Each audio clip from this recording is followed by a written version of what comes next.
एक समय की बात है जब एक बौद्ध भिक्षु भोजन बनाने के लिए जंगल से लकड़ी लेने गए।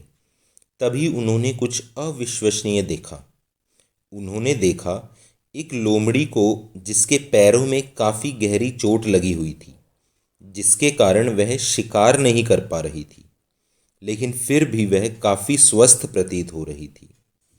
उसने सोचा कि आखिर इस हालत में यह लोमड़ी जिंदा कैसे है। भिक्षु अपने विचारों में खोए जंगल की ओर बढ़ रहे थे। तब उन्होंने कुछ हलचल सुनी। उन्होंने अपने पीछे एक शेर को आते देखा। शेर देखते ही वह तुरंत पेड़ पर चढ़ गए और वहां से सब देखने लगे। शेर ने एक हिरण का शिकार किया हुआ था और उसे अपने जबड़े में दबाकर लोमड़ी की तरफ बढ़ रहा था। उसने लोमड़ी पर हमला नहीं किया, बल्कि उसे खाने के लिए मांस का टुकड़ा भी दिया। भिक्षु को यह देख और भी आश्चर्य हुआ कि शेर लोमड़ी को मारने के बजाय उसे भोजन दे रहा है। भिक्षु को काफी आश्चर्य हुआ, इसलिए अगले दिन वह फिर पेड़ पर चढ़कर शेर का इंतजार कर रहे थे। फिर से वही हुआ। शेर शिकार का टुकड़ा लोमड़ी को देता और यही चलता गया। भिक्षुक बोले कि यह भगवान के होने का प्रमाण है। वह जिसे पैदा करते हैं उसकी रोटी का भी इंतजाम करते हैं। आज से इस लोमड़ी की तरह मैं भी ऊपर वाले की दया पर जीऊँगा। वही मेरे भोजन की व्यवस्था करेंगे। यह सोचकर वह एक वीरान जंगल में बैठ गए।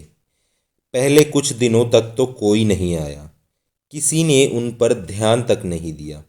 धीरे धीरे उनकी हालत भी खराब होती गई।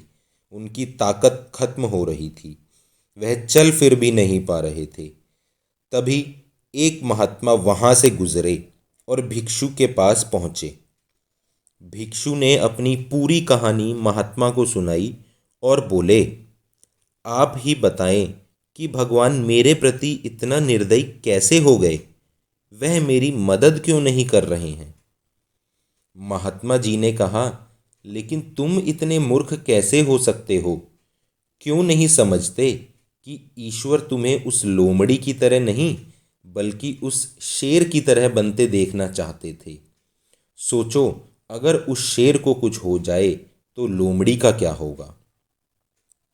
जीवन में भी ऐसा ही होता है दोस्तों, कि हमें चीज़ें जिस तरह समझनी चाहिए हम उसके विपरीत समझ लेते हैं। हम सभी के अंदर कुछ न कुछ ऐसी शक्तियां हैं जो हमें महान बना सकती हैं। ज़रूरत है तो उन्हें पहचानने की, यह ध्यान रखने की कि कहीं हम शेर की जगह लोमड़ी तो नहीं बन रहे हैं। आशा करता हूँ आपको यह कहानी अच्छी लगी हो। ऐसी और कहानियों के लिए चैनल को लाइक एंड सब्सक्राइब ज़रूर करें।